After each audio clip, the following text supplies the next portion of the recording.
Speed, the most addictive drug out there. The feeling of letting off that trans brake or your brake pedal and being put into that seat as the car takes over and does what it is meant to do. People ask all the time, why? Why do you strap yourself into that death trap? Something that could kill you. Sometimes we don't have an answer, but most of the time we do. It's just what we do. Being broke, working in the garage, driving around to try and find a cheap part to fix your car so you can go racing that weekend, that's what we get high off of. And there's no other sport like it. And there will never be a sport like it. Because everybody that does this sport has one common goal: to win and to be competitive.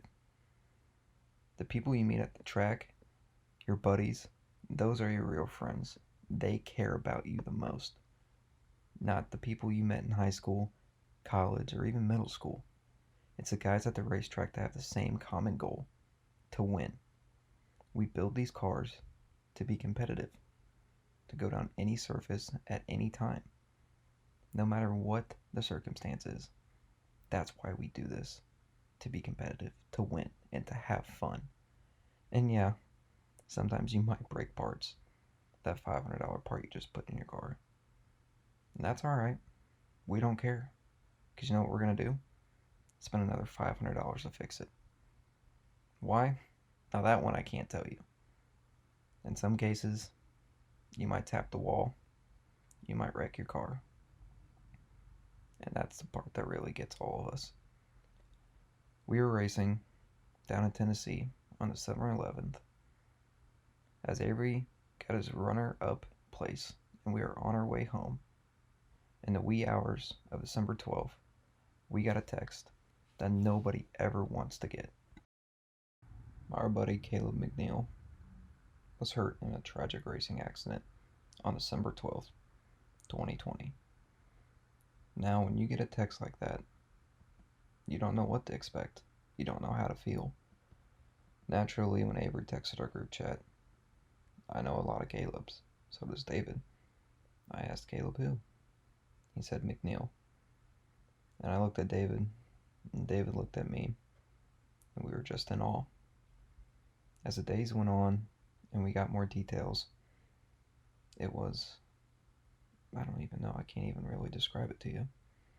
This is a terrible feeling, knowing that somebody that loved so much and is so careful to other people got into this accident. Caleb fought hard. So hard. And unfortunately, on January 4th, 2021, he lost his battle. He passed away peacefully at the ICU, in his ICU room on January 4th, 2021. Many people don't understand the love that you can get from a non-blood family. And Avery said it best. They love unconditionally.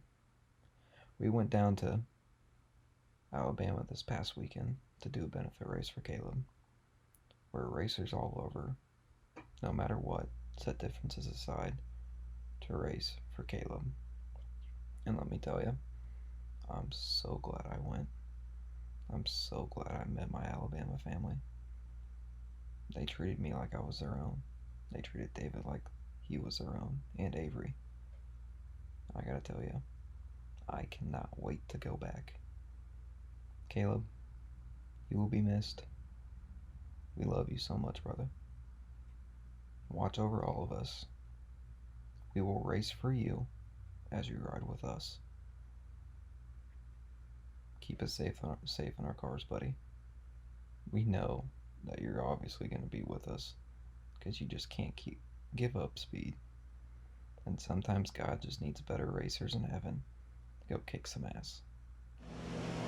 Caleb, I just wanted to let you know how much you meant. You've touched the whole world, man. The whole racing community, people across the coasts, you know.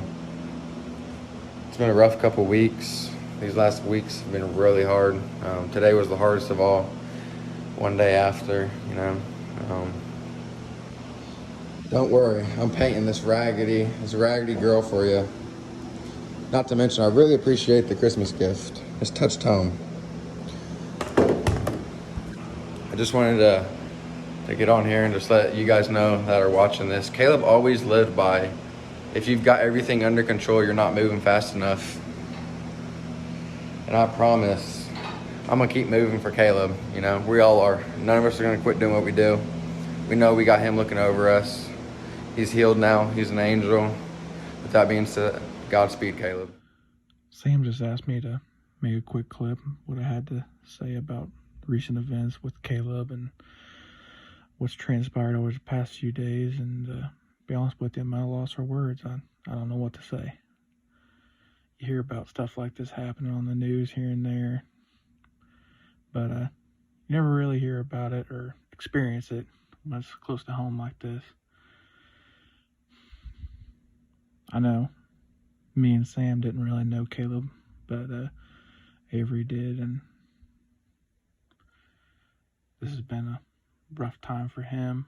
But I'm sure I can speak for me and Sam when I say that even though we didn't know Caleb and we just heard about him, when we went down there and were treated like one of the family, all his people and his family, and were welcomed into his parents' home, it really gave us insight to what kind of person Caleb was. And I think me and Sam knew enough to know what kind of person Caleb was. And I think even though none of us really knew Caleb, it's all affected us in a way, being a racer and a young guy like us.